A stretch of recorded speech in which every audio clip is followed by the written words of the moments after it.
ঘুষের জন্য MPO ভুক্তির file আটকে রাখার অভিযোগ মাধ্যমিক ও উচ্চ শিক্ষা অধিদপ্তরের বাউসী রাজশাহী আঞ্চলিক কার্যালয়ে অভিযান চালিয়েছে দুর্নীতি দমন কমিশন দুদক। আজ বুধবার দুপুরে দুদকের জেলা সমন্বিত কার্যালয়ের সহকারী পরিচালক ইসমাইল হোসেনের নেতৃত্বে অভিযানটি চালানো হয়। এ সময় নতুন এমপিও ভুক্তর আবেদনের ৯১টি ফাইল আটকে রাখার প্রমাণ মিলেছে। জানা যায়, বাউসীর কলেজ শাখার উপপরিচালক আলমগীর কবির টাকা ছাড়া ফাইল ছাড়েন না, এমন অভিযোগ পেয়ে এ অভিযান চালানো হয়।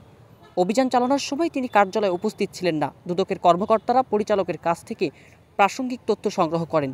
তার সঙ্গে ফোনে যোগাযোগের চেষ্টা করা হলে সাড়া মেলেনি। দুদকের অভিযানে দেখা যায়, নতুন এমপিও ভুক্তর জন্য ১৫২টি আবেদন পড়ে। ফাইল প্রথমে পরিচালক মোহাম্মদ আসাদুজ্জামানের কাছে দাখিল হয়। এর মধ্যে শর্ত পূরণ করতে না পেরে ৪৭টি বাতিল হয়। এরপর তিনি সহকারী পরিচালক আলমাস উদ্দিনের কাছে পাঠান।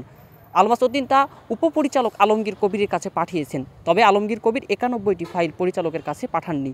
অভিযোগ রয়েছে, এমপিও ভুক্তি ও বদলির ক্ষেত্রে অন্তত লাখ লাখ টাকা ঘুষ না দিলে ফাইল পাঠানো হয় না।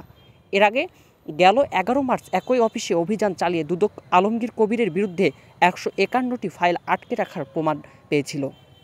এ বিষয়ে বাউসীর আঞ্চলিক কার্যালয়ের পরিচালক মোহাম্মদ আসাদুজ্জামান বলেন, নির্ধারিত সময়ের মধ্যে ফাইল পাঠাতে বললেও আলমগীর কবির নানা তালবাহানায় তা করেন না। তার বিরুদ্ধে এখনও অফিসিয়ালি কোনো ডকুমেন্ট পাঠানো হয়নি, তবে হোয়াটসঅ্যাপে বিষয়টি জানানো হয়েছিল। দুদকের সমন্বিত জেলা কার্যালয় রাজশাহীর সহকারী পরিচালক আমির হোসেন জানান, ২০২৩ সালে এখানে জয়েন করার পরে ২০২৪ সালে ৯ মাসের মাথায় আন্দোলনের মুখে ওনাকে এখান থেকে সকলেজে ফিরিয়ে দেন।